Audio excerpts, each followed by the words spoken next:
Welcome to the latest Pods of War Warcast with me, John Buckley, Howard Fuller, and Spencer Jones, and the University of Wolverhampton, the War City Department. Today, we are going to grill Howard about a fantastic new project that he's been telling us endlessly about, and we're going to learn more about it today. It's about the HMS Captain project. So, Howard, what is this ship? Why is it important? Why are we involved in this project? What's it all about?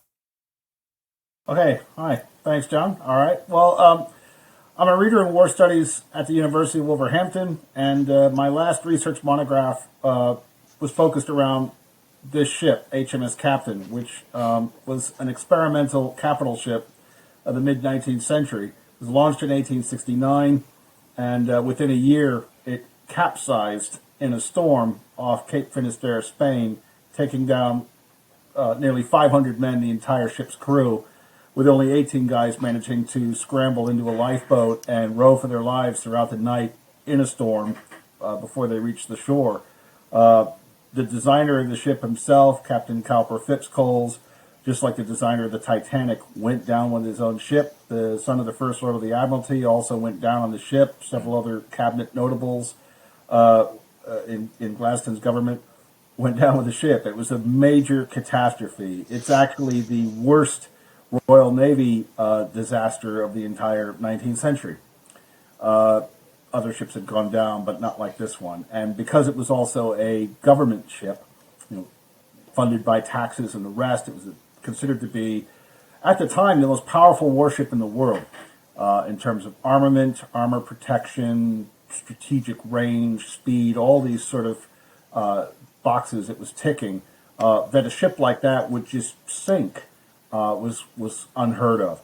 So afterwards, when the book came out, I was doing some follow-up research and then discovered that no one had actually found the wreck of the Captain. So rather than waiting for someone like Paul Allen, the co-founder of Microsoft, to decide that ship was interesting and perhaps go out and find that along with all the other shipwrecks that they had discovered in the Pacific, looking for World War II wrecks, let's say, in the past 10 years. I thought, why not us? Maybe we could do some research. We're actually in a sort of point of expertise on this, as it turns out. And if no one's found it, we might be able to organize an effort to go find the ship. It's usually about securing the funding to do this kind of thing, major marine studies. So that's what the project has been about this past year, is setting up a trust, getting the sort of mechanism in place to get the funding to go out and find the wreck of the Captain. Again, it's a very famous shipwreck of the 19th century. It's never been found. And we're actually in a pretty good position to lead the effort. In fact, we're doing an initial survey off these waters in the next couple of weeks, where we're working with a Spanish documentary company who've also very keen on finding the wreck off their so-called Costa La Morte, their coast of death. Many shipwrecks in that area, but the Captain is their most famous shipwreck. And again, it's sort of an unclaimed prize for them. This is sort of point of pride. It's further out to sea that divers can't get to it. It's at least 500 meters down. Anything beyond 100 means you won't be able to really dive on it very well. Even the wreck of the Monitor was just within diving depths, but despite the underwater currents and the weather. So this is a very difficult thing, but it also means it hasn't been touched. So we're hoping to take a stab at it in a couple of weeks at some suspected wreck sites, and if it doesn't pan out, then it's probably further out to sea. We have an idea where it could be, but we're going to try these first couple of wreck sites first, and we're going to try to find the Captain. So, you've outlined why this project's really important, Howard, but what is it you ultimately hope to achieve from it? How does this going to pan out if all goes according to plan? Well, the idea is to at least discover the wreck and positively identify it. We're not talking about recovery of artifacts or anything like that. Again, I suspect it's about a mile down. It's going to probably be on uneven ocean terrain, seabed, and the idea is to at least identify the wreck. Part of the mystery behind HMS Captain is its relative obscurity. A lot of people don't quite remember that even the Titanic was sort of was an interest there, but it wasn't until people actually were looking for the Titanic and then discovered the Titanic that being able to put an image like of an artifact in people's minds was a wonderful way of making the history suddenly come alive again. And well, we all know how the Titanic story has taken off from there. I mean, movie and all the rest, countless books, countless documentaries trying to analyze the story, try to find new angles on it.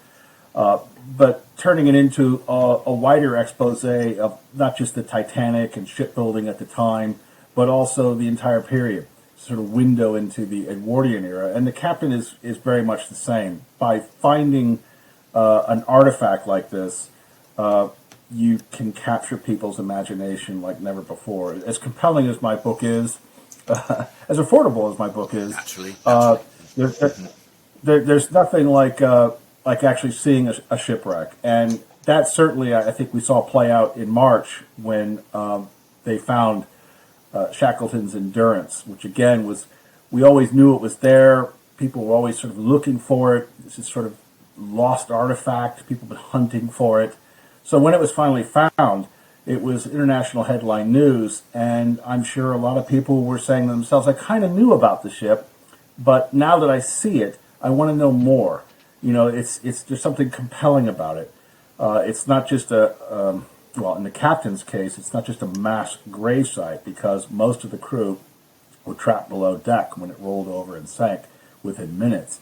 It's also a sort of tangible icon of what life was like back then. The technology that they used, the fact that it was an iron hull with twin propellers, but also had a full rig of sail. These are Victorians as opposed to Edwardians. So it's sort of different time that tends to get looked over. I mean, right now, just one thing talking about the Endurance or the Titanic.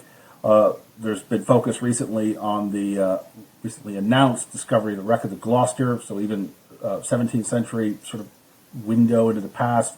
But the Captain is a quintessential Victorian ship. And there aren't a lot of Victorian shipwrecks out there that have been explored or identified, at least recently. A lot of the shipwreck discoveries tend to focus on things like the Second World War, say in the Pacific. Again, it's nice to have a billionaire going out there and looking endlessly and finding these wrecks. Oh, it's the bottom of the Marianas Trench. Well, that can still be done fine. But the Captain is still sort of waiting, and we think we're in a good position. We know where to look, and we've done our research, and we think if we find the Captain and we can put that kind of imagery out there, it will stimulate people's imagination.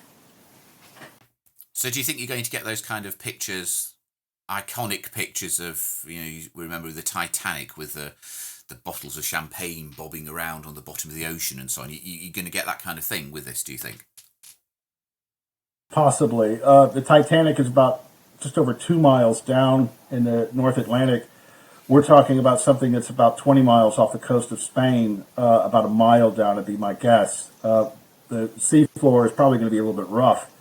We don't know what condition the ship will be in. What we do know is that there's no sunlight, so there's very less marine critters down there eating away at the thing. It's 2,500 pounds per square inch of pressure, so again, there's less corrosion. So it may actually be quite remarkably intact, in the same way that the Endurance turned out to be quite remarkably intact. There were a lot of incredible details. Even though it's like about an extra 50, 60 years on the age of the Endurance, this is still a largely iron warship. So a lot of it may be intact. But again, we don't know. But what we're saying is it's worth a look. And someone eventually has to go look for these things, and why not us? So that's what we're doing. Okay, sounds good. What's the timeline? How it is going to progress from here on in, and where could we keep up to speed with all of this?